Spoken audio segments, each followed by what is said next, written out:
अस्सलामुअलैकुम। IBA grade 5 से 15 तक की जॉब्स का जो इंटरमीडिएट कैटेगरी का रिज़ल्ट था वो जैसे ही अनाउंस हुआ है तो उसके साथ अब इंटरमीडिएट कैटेगरी की जो जॉब्स हैं वो आना स्टार्ट हो चुकी हैं।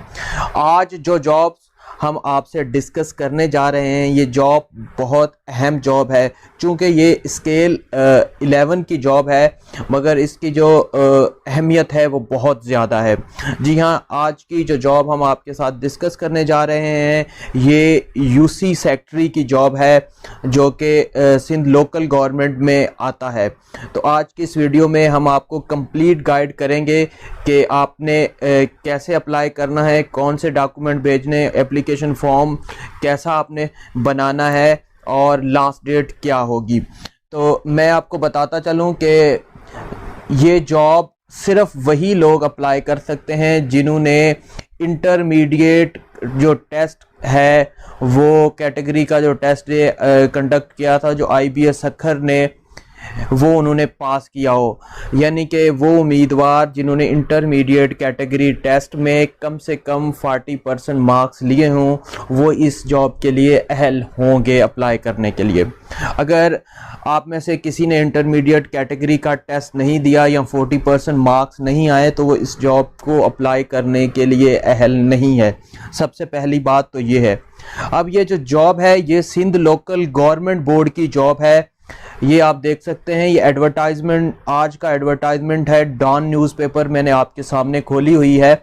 ये Sindh local government board, local government department जो Sindh council unified grade service में आता है उसकी ये जॉब है।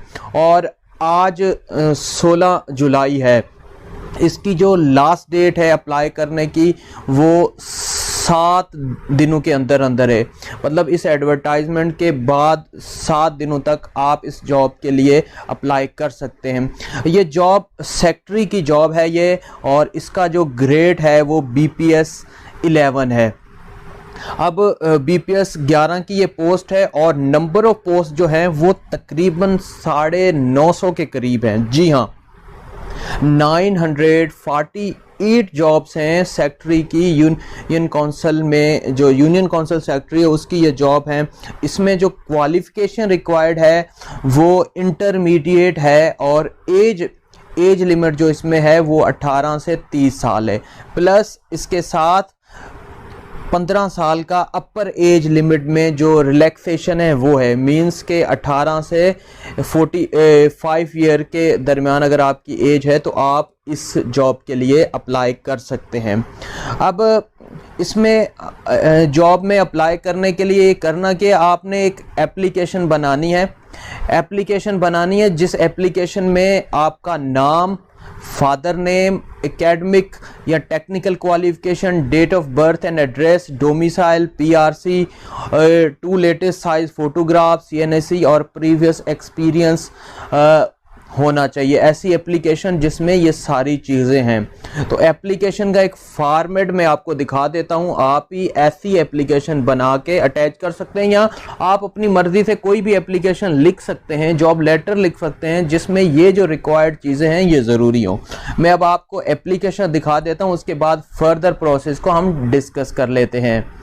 ये एक एप्लीकेशन फॉर्म है जो मैंने खुद डिज़ाइन किया है। आप भी इसी तरह का डिज़ाइन कर सकते हैं जिसमें आपने यहाँ पर जिस पोस्ट के लिए आप अप्लाई कर रहे हैं वो लिख देनी है। यहाँ पर आपने डिपार्टमेंट एंड जिस डिपार्टमेंट में आप अप्लाई कर रहे हैं, और उसके अलावा ये जो चीज़ें यहाँ पर मैंने मेंशन की हैं वो वही चीज़ें हैं जो उन्होंने लाजमी तौर पर मांगी हैं एडवर्टाइजमेंट में। यहाँ पर आपने अपनी वो चीज़ें मेंशन कर देनी हैं और यहाँ पर पोस्टल एड्रेस आ जाएगा। उसके बाद यहाँ पर आपने एकेडमिक जो इन्फॉर्मेशन है वो पुट कर देनी है और उसके नीचे आपने जो IBA का स्क्रीनिंग टेस्ट का रिज़ल्ट है उसके बारे में आपने रोल नंबर, टेस्ट सेंटर और टोटल मार्क्स वगैरह, मार्क्स ऑब्टेन वगैरह लिख देनी है। उसके बाद यहाँ पर आपने लिख देना कि आप कौन से कोटा पर अप्लाई कर रहे हैं, और उसके बाद नीचे अगर आपके पास कोई प्रीवियस एक्सपीरियंस है तो आपने वो लिख देना है। इस तरह की आप एप्लीकेशन आपने बना लेनी है और बनाकर आपने भेजनी है। अब ये एप्लीकेशन के साथ आपने और क्या क्या भेजना है इस एप्लीकेशन के साथ आपने अपने तमाम डॉक्यूमेंट्स, एजुकेशनल डॉक्यूमेंट्स, आपकी मैट्रिक का पक्का सर्टिफिकेट और मार्कशीट, इंटरमीडिएट का पक्का सर्टिफिकेट और मार्कशीट, आपकी जो पीआरसी फॉर्म डी है वो आपने साथ भेजना है, और उसके अलावा आपने अपना डोमिसाइल भेजना है, सीएनआईसी की कॉपीज़ भेजनी है, 2 पिक्चर्स भेजनी, और ये तमाम चीज़ें अटेस्टेड होना ज़रूरी है। इसके साथ आपने अपना आईबीए का जो रिज़ल्ट कार्ड है वो आपने सेंड करना है, ग्रेजुएशन कैटेगरी का, उसके साथ प्रॉपर आपने जॉब एप्लीकेशन लगा देनी है। और ये आपने किसको भेजना है, ये आपने secretary Sindh local government board, Sindh secretariat number 5 Karachi में आपने ये भेजना है, जो अपने डॉक्यूमेंट्स होंगे या जॉब एप्लीकेशन जो होगी। अब यहाँ पर फर्दर हम डिस्कस कर लेते हैं जो चीज़ें यहाँ पर मेंशन हैं, इन चीज़ों को ज़रूर पढ़ा करें, ये इंस्ट्रक्शंस होती हैं, यही सबसे अहम चीज़ें होती हैं। यहाँ पर कहता है कि general upper age relaxation limit will be permissible as per policy of government, means के जो अपर एज है 30 ईयर प्लस 15 ईयर जो सिंध गवर्नमेंट की एज रिलैक्सेशन है वो काउंट होगी।